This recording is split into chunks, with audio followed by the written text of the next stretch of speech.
So I guess if we think of some of those, I've had examples of some really good mentors and teachers over time who've modeled this. So, and been particularly impressed with people who their anatomical knowledge or physiological knowledge was really good.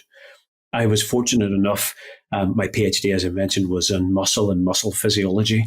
And so I spent a few years of really deeply immersing myself within physiology, and then I guess less intimidated by much of the physiological literature, and taking time to really understand some of our training and take a lot of time to read lots of papers, to speak to people who really understand it, and then to try to apply it and contextualize it.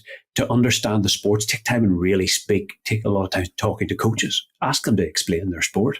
I know you have a background in gymnastics, Mariana. So when I've worked with gymnastics, really taking time to chat with the gymnastics coaches around what is it about this that is particularly challenging? What are you trying to achieve? What's the training philosophy? What are some of the different pieces of apparatus, for example, and how does that relate to the challenges and the stresses that are there? So taking time to really understand, and then taking lots of time to practice.